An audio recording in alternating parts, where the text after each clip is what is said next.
ഇത്രയും ഗുരുതരമായിട്ടുള്ളൊരു പ്രശ്നം എവിടേക്ക് ഉണ്ടാവും?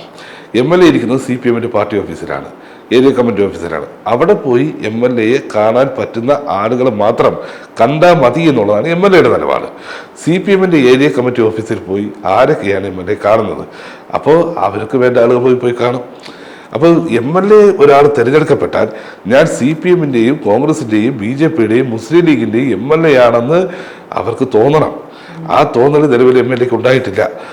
എല്ലാവർക്കും കടന്നു വരാനും എല്ലാവർക്കും ഏത് സമയവും വന്ന് അപരാധികൾ ബോധിപ്പിക്കാനും പറ്റുന്ന ഒരു സ്ഥലത്ത് MLA ഇരിക്കണമായിരുന്നു. അത് ചെയ്തിട്ടില്ല. MLA ഇരിക്കുന്നത് പാർട്ടി ഓഫീസിലാണ്. അതുകൊണ്ട് തന്നെ അവിടെ ആളുകൾ പോകാറില്ല. അവിടെ പോയാൽ CPM നേതാക്കന്മാരുടെ ഭീഷണിയാണ്, അവരുടെ കത്ത് വേണം. അപ്പോൾ ഇത്തരത്തില് ജനങ്ങൾ അത്രയും വെറുത്തു പോയിട്ടുള്ളതാണ്. ഒരു MLA ഒരു മണ്ഡലമാണ്. ഈ രാഷ്ട്രീയ പാരമ്പര്യമൊന്നും ഇല്ലാതെ ഇതിലേക്ക് ഇറങ്ങി വരുമ്പോൾ ഒരു സംഘടനാ നേതൃത്വത്തിലേക്ക് എത്തുക എന്ന് പറയുന്നത് ഏത് പാർട്ടിയാണെങ്കിലും കുറച്ച് ബുദ്ധിമുട്ടുള്ള കാര്യമാണ്. അത്തരത്തിലുള്ള ബുദ്ധിമുട്ടുകൾ നേരിട്ടിട്ടുണ്ടോ?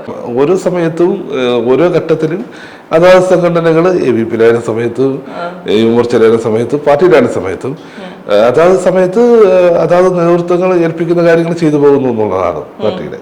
അതിന് ഒരു ബുദ്ധിമുട്ടും ഇന്നേ വരെ അനുഭവിക്കേണ്ടി വന്നിട്ടില്ല. അല്ലേ, നമ്മൾ ഒരു മുഴുവൻ സമയ രാഷ്ട്രീയ പ്രവർത്തകനാകുമ്പോൾ നമുക്ക് നമ്മുടെ കുടുംബത്തിന് കൊടുക്കേണ്ടി വരുന്ന സമയം കുറവായിരിക്കും, അല്ലെങ്കിൽ മറ്റെന്തെങ്കിലും താല്പര്യങ്ങൾ ഒരു ഹോബി പേഴ്സ്യൂ ചെയ്യാനുള്ള സമയം കുറവായിരിക്കും. അപ്പൊ ഇത്തരത്തിലുള്ള ഒരു പേഴ്സണൽ മീ ടൈം എന്നൊക്കെ പറയുന്നത് പൂർണ്ണമായും ഇല്ലാതാകുമ്പോൾ നമ്മൾ എങ്ങനെയാണ് ഈ വർക്ക് ലൈഫ് ബാലൻസ് മാനേജ് ചെയ്യുന്നത്? ഈ പാർട്ടി പ്രവർത്തനത്തിന്റെ അകത്ത് ഒരു ഹരമുണ്ട്, അത് കണ്ടെത്തുക എന്നുള്ളതാണ്. നമ്മൾ പ്രവർത്തകരോടൊപ്പമാണ് നമ്മൾ ജീവിക്കുന്നത്.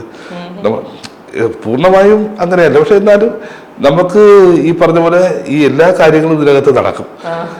കാരണം പാർട്ടി നമുക്ക് മറ്റു വെളിയിലെ കാര്യങ്ങൾക്ക് ഇടപെടുമ്പോൾ കിട്ടുന്ന ഒരു ആനന്ദമുണ്ട്. അതിനപ്പുറത്ത് ആനന്ദമാണ് ഒരു പാർട്ടി പ്രവർത്തനത്തിലൂടെ നമുക്ക് കിട്ടുന്നത്.